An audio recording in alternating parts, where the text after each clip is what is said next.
दोस्तों, अगर आप लोग भी एक हॉरर मूवी लवर हो तो आप लोगों ने इंसीडियस मूवी तो देख रखी होगी। इंसीडियस को दुनिया की सबसे ज्यादा हॉरर मूवीज में शामिल किया जाता है। जिन लोगों ने वो मूवी नहीं देखी, ये वीडियो उनके लिए भी है। दोस्तों, इंसीडियस के अब तक 4 पार्ट बन चुके हैं और उसका 5वां पार्ट आने वाला है, इंसीडियस द रेड डोर। दोस्तों, क्या आपको पता है कि ये जो मूवी आने वाली है एक रियल स्टोरी पर बेस है? तो आज की इस वीडियो में हम उसी रियल स्टोरी को आपको सुनाएंगे। सिर्फ यही नहीं, बल्कि आज की इस वीडियो में इंसीडियस के पिछले पार्ट्स में दिखाए गए डीमंस की रियल लाइफ स्टोरीज और उनकी हिस्ट्री के बारे में भी बात करेंगे। तो दोस्तों, आप लोगों को अंदाजा हो ही गया होगा ये वीडियो कितनी ज्यादा इंटरेस्टिंग और एंटरटेनिंग होने वाली है। दोस्तों, ये वीडियो शुरू करने से पहले मैं आपको बताता हूँ कि हाल ही में मैंने इविल डेड की भी एक सच्ची स्टोरी आपको सुनाई है। तो अगर आप लोगों ने वो वीडियो नहीं देखी तो आप लोगों को डिस्क्रिप्शन में लिंक दिया है, वहाँ पे जाकर वो वीडियो देख सकते हैं। तो दोस्तों, बिना किसी देरी के चलते हैं सीधा वीडियो की तरफ। दोस्तों, सबसे पहले हम लोग बात कर लेते हैं इंसीडियस के पहले चैप्टर में दिखाए गए गोस्ट ब्लैक ब्राइड वुमन के बारे में। दोस्तों, अगर आप लोगों ने इंसीडियस का पहला चैप्टर देखा है तो आप लोगों ने इसको उसमें जरूर देखा होगा। इसकी जो हिस्ट्री है वो मैं आपको बुक के पॉइंट ऑफ व्यू से बताने की कोशिश करूंगा, क्योंकि ये एक मूवी मेड कैरेक्टर है। वैसे तो इसको डी नन से भी जोड़ा जाता है, लेकिन इस पे काफी ज्यादा थ्योरीज नहीं है। तो दोस्तों, शुरू करते हैं इसकी हिस्ट्री। दोस्तों, एक लड़का था पार्कर क्रेन। उसकी माँ उस पर बहुत ज्यादा जुल्म किया करती थी। उसकी माँ उसको हमेशा लड़की बना के रखती थी और उसकी माँ उसको हमेशा लड़की के नामों से पुकारा करती थी। उसकी माँ यही चाहती थी कि पार्कर हमेशा लड़की बन के रहे, और अगर पार्कर वो करने से इनकार करता था तो उसकी माँ उस पर जुल्म किया करती थी, उसको मारा करती थी। इसी की वजह से जब पार्कर बड़ा होता है तो उसके अंदर सारी आदतें लड़कियों वाली होती हैं। लेकिन दोस्तों, आप लोग भी जानते हैं कि जो एक लड़की होती है वो अपने फेस को लेकर कितना ज्यादा क्यूरियस होती है। तो जब पार्कर अपनी शक्ल देखा करता था, उसकी शक्ल तो मर्दों वाली थी, लेकिन वो समझता था कि वो एक औरत है, तो उसको बहुत ज्यादा गुस्सा आया करता था। इसी वजह से पार्कर जब भी कोई खूबसूरत लड़की देखा करता था तो उसका पीछा करता था और उसको किडनैप करके लाया करता था और उसको मार दिया करता था। यानी कि पार्कर एक सीरियल किलर बन चुका था। लेकिन एक बार पुलिस उसको पकड़ लेती है और उसको फांसी की सजा हो जाती है। लेकिन जब पार्कर जेल में होता है तो वो खुद आत्महत्या कर लेता है और मर जाता है। इसके बाद पार्कर का जो गोस्ट है वो दुनिया में वापस आ जाता है और वो उन लोगों को अपना शिकार बनाता है जिन लोगों की मेंटेलिटी उसके जैसी होती है, यानी कि जो लोग मेंटली डिस्टर्ब होते हैं या वो अकेले होते हैं। इंसीडियस के पहले चैप्टर में भी हमने यही देखा था कि जो डॉल्टन था उसको उसके पेरेंट्स बिल्कुल भी तवज्जो नहीं दिया करते थे और वो काफी ज्यादा अकेला रहा करता था। इसी की वजह से पार्कर ने उसको अपना शिकार बनाया और बाद में हमने देखा ही है कि उसके साथ हुआ क्या था। दोस्तों, ये तो बात होगी फिल्म के पॉइंट ऑफ व्यू से, लेकिन मैं आपको बताता चलूं कि इसकी एक रियल स्टोरी भी है जिसमें ब्लैक ब्राइड वुमन का नाम सामने आया था। दोस्तों, ये स्टोरी है 1970 की, जब अमेरिका में लगातार 10 लड़कियां अपनी शादी से एक रात पहले गायब हो गई थी और वो पुलिस को मिली भी नहीं। पुलिस बहुत ज्यादा टेंशन में थी और उन सब में एक बात ही कॉमन थी, वो सारी लड़कियां अपनी शादी से एक रात पहले ही एक ही टाइम पे गायब हुई थी। पुलिस बिल्कुल चकरा चुकी थी। लेकिन एक रात पुलिस को एक लड़की बेहोश मिलती है सड़क के किनारे। पुलिस उसको हॉस्पिटल लेके जाती है पूछताछ करने के लिए। पुलिस उससे पूछती है कि वो सड़क के किनारे बेहोश क्यों हुई थी। तो दोस्तों, वो कुछ ऐसा बताती है जिसपे शायद आप लोग यकीन नहीं करेंगे। दोस्तों, वो बताती है कि वो अपनी शादी से एक रात पहले कहीं पर जा रही थी तो उसको किसी ने बेहोश कर दिया। उसके बाद उसकी आंख एक ऐसी जगह पे खुली जो बिल्कुल ही काली जगह थी। ना वो कोई घर था, ना वो कोई अंडरग्राउंड एरिया था, बिल्कुल ही काली सी जगह थी। और वहां पर उसको एक आवाज आती है हंसने की। वो उस आवाज का पीछा करते करते करते उसके पीछे जाती है और वहां पर एक थोड़ी सी रोशनी थी। वो देखती है एक औरत है जिसने दुल्हन के कपड़े पहने हुए हैं। लेकिन जब वो उसकी तरफ पीछे मुड़ के देखती है तो वो लड़की ये देखती है कि वो एक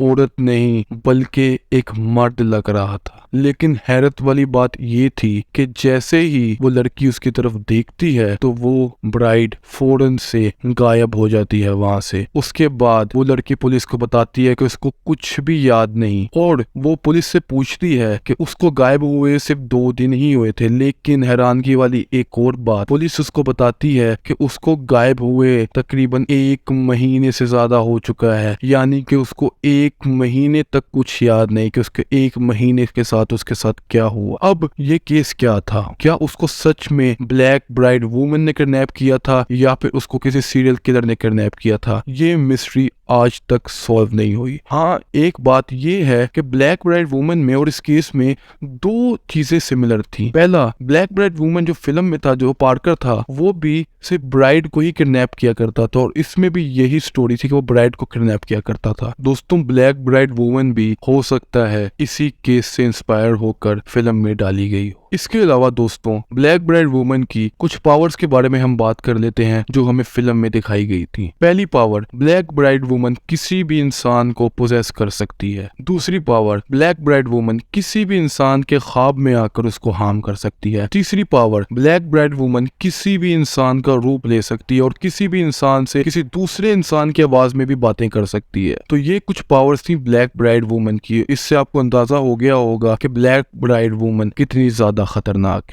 दोस्तों, अब हम लोग आपको बताएंगे इंसीडियस के तीसरे चैप्टर में दिखाए गए demon the man who can't breathe के बारे में। दोस्तों, अगर आप लोगों ने तीसरा पार्ट देखा है तो आप लोगों ने इस डीमन को देखा ही होगा। दोस्तों, इसकी हिस्ट्री बहुत ज्यादा पुरानी है और इसकी जो हिस्ट्री है वो बिल्कुल ही रियल हिस्ट्री है और डायरेक्टर ने उसी हिस्ट्री से मुतासिर होकर इसको फिल्म में डाला था। तो दोस्तों, अब हम आपको इसकी हिस्ट्री सुनाते हैं। दोस्तों, इसकी हिस्ट्री है एंशिएंट इजिप्शियन के दौर की। एंशिएंट इजिप्ट में बहुत सारे लोग ये मानते थे कि एक ऐसा डीमन है जो कि उनको जिंदगी के बदले बहुत सारा पैसा और बहुत सारी शोहरत देगा। यानी कि हमें अपनी जिंदगी में से अपनी कुछ जिंदगी उसको देनी होती थी, उसके बदले वो हमें बहुत सारा पैसा और बहुत सारी शोहरत देता था। आज भी इजिप्ट में बहुत सारे लोग इस बात पर यकीन करते हैं और इसका सबूत हमें इजिप्ट के पिरामिड से मिलता है कि आज भी बहुत सारे लोग वहां पर आते हैं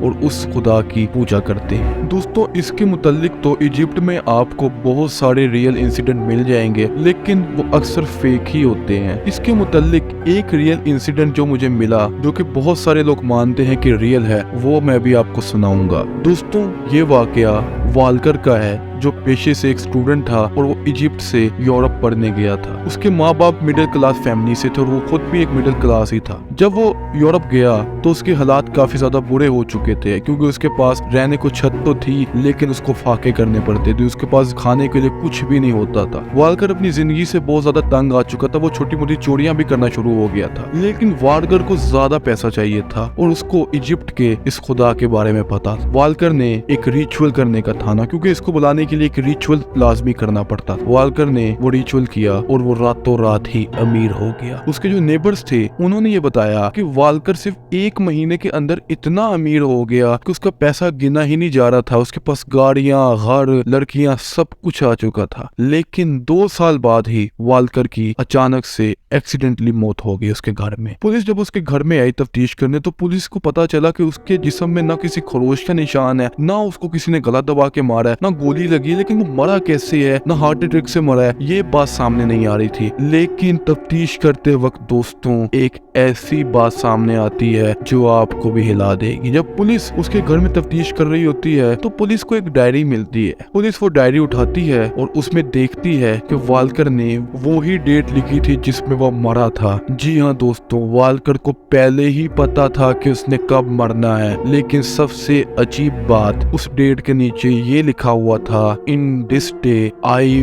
विल नॉट ब्रीथ अगेन, यानी कि इस दिन के बाद मैं कभी सांस नहीं ले पाऊंगा। दोस्तों, इसके बाद लोगों ने उस डीमन को the man who can't breathe कहना शुरू कर दिया, यानी कि वो खुद तो सांस नहीं ले सकता था, लेकिन वो लोगों को उनकी ख्वाहिशें देखकर उनसे सांसें लिया करता था, उनकी जिंदगी लिया करता था। लेकिन इंसीडियस फिल्म में भी हमने यही देखा है, डायरेक्टर ने उसको the man who can't breathe का ही नाम दिया है। दोस्तों, ये तो बात होगी इंसीडियस के पहले 4 चैप्टर की, लेकिन अब इंसीडियस का जो चैप्टर आने वाला है, इंसीडियस द रेड डोर, अब हम आपको उसकी रियल स्टोरी बताएंगे। दोस्तों, रियल स्टोरी सुनने से पहले आपको पहले ये समझना होगा कि इसके अंदर डीमन कौन है। इसके अंदर जो डीमन है उसका नाम है लिपस्टिक फेस डीमन या रेड फेस डीमन। इस डीमन को पहले भी इंसीडियस के पार्ट्स में दिखाया गया है, लेकिन इस पार्ट में इसकी सारी कहानी हो। और सबसे पहले हम जान लेते हैं कि रेड फेस डीमन या लिपस्टिक फेस डीमन की हिस्ट्री क्या है। वैसे तो उसको लूसीफर से भी कंपेयर किया जाता है, लेकिन बहुत सारी ऐसी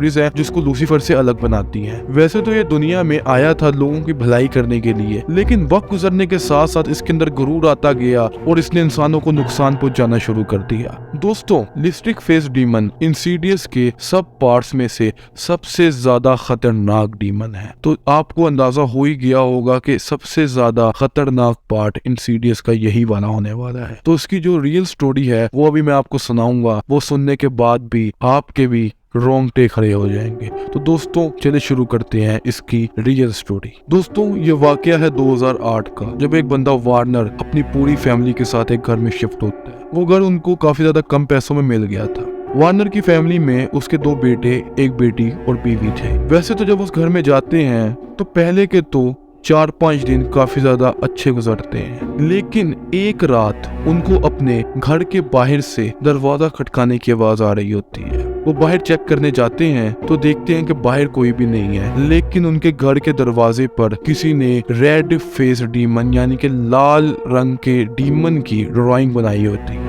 उनको पहले तो लगता है कि ये किसी ने मजाक किया है और वो अपने घर के अंदर चले जाते हैं, लेकिन जब 4-5 दिनों तक लगातार ऐसे ही होता है तो वो पुलिस के पास जाते हैं। पुलिस उनको एडवाइस करती है कि वो अपने घर के बाहर एक सीसीटीवी कैमरा लगा ले। वो ऐसा ही करते हैं, अपने घर के बाहर एक सीसीटीवी कैमरा लगा लेते हैं, लेकिन हर रात यही सीन होता और कुछ भी सीसीटीवी कैमरे में रिकॉर्ड नहीं होता। लेकिन एक रात उनका बेटा सीढ़ियों से गिर जाता है और जब वो सारे उसको कमरे में लेकर जाते हैं तो वो बार बार एक ही बात बोल रहा होता है और वो थी डीमन डीमन डीमन। वो सारे लोग परेशान हो जाते हैं, लेकिन उसकी 1 घंटे बाद ही वो अचानक से कोमा में चला जाता है। उन लोगों को उस वक्त समझ आ गई थी कि ये किसी डीमन नहीं किया है, इसलिए वो लोग मशहूर paranormal investigators Ed and Lorraine Warren को बुलाते हैं। वो लोग अपनी पूरी रिसर्च करते हैं और छानबीन करते हैं, और दोस्तों छानबीन करने पर उनको अंदाजा हो जाता है कि उसके अंदर डीमन ही है, यानी कि वो कोमा में नहीं गया बल्कि उसको डीमन ने पोजेस कर लिया है। और डीमन उसको पोजेस कर कर एक ऐसी जगह पर ले गया है जो ना के हेल है ना के हेवन, बल्कि वो उनके बीच का रास्ता फर्दर है, जैसा कि हमें इंसीडियस मूवी में दिखाया गया था। और वो डीमन कोई और डीमन नहीं बल्कि वो रेड फेस डीमन ही था। एड एंड लॉरेन उनको कहते हैं कि ये केस उनसे हल नहीं होगा, उनको एक प्रीस्ट बुलाकर इनका एक्सोरिज्म करवाना होगा। वो लोग ऐसा ही करते हैं, एक प्रीस्ट बुला लेते हैं, लेकिन प्रीस्ट को एक्सोरिज्म की परमिशन नहीं मिलती चर्च से, लेकिन वो फिर भी उसका एक्सोरिज्म कर देते हैं। और दोस्तों एक्सोरिज्म में बच्चा मारा जाता है, यानी कि डीमन तो चला जाता है लेकिन वो बच्चा भी मर जाता है। इसके बाद ये केस काफी ज्यादा कंट्रोवर्शियल हो चुका था और ये मीडिया में भी आ चुका था। अदालत में भी ये केस गया था और अदालत ये इल्जाम लगा रही थी कि एड और लॉरेन ने उसी बच्चे को फेक एक्सोरिज्म का करके मारा है, लेकिन उसके अंदर सच में डीमन था ये तो साबित नहीं हो पाया, और ये भी साबित नहीं हो पाया कि उन्होंने फेक एक्सोरिज्म किया है। लेकिन दोस्तों आज भी एड एंड लॉरेन का यही मानना है कि उसके अंदर सच में डीमन था। उसके अंदर सच में डीमन था या नहीं ये तो हमें नहीं पता, लेकिन दोस्तों यही स्टोरी है जिसपे अभी इंसीडियस बनने वाली है, लेकिन इसके अंदर कुछ चेंजिंग भी हो सकती है। और जब ये मूवी आएगी तो मैं इसके ऊपर एक और वीडियो जरूर बनाऊंगा। दोस्तों आपको हमारी वीडियो कैसी लगी? अगर पसंद आई तो वीडियो को लाइक, चैनल को सब्सक्राइब जरूर कर दीजिएगा। और दोस्तों मैंने आपको बताया था हाल ही में मैंने इविल डेड राइज की भी सच्ची स्टोरी सुनाई है आपको, तो अगर आपने वो वीडियो नहीं देखी तो या तो आप चैनल विजिट करके देख सकते हैं या तो डिस्क्रिप्शन में लिंक दिया है वहां से क्लिक करें और वो वीडियो देख लें। तो दोस्तों मिलते हैं आपसे अगली ऐसी वीडियो में, तब तक के लिए अपना ख्याल रखिएगा।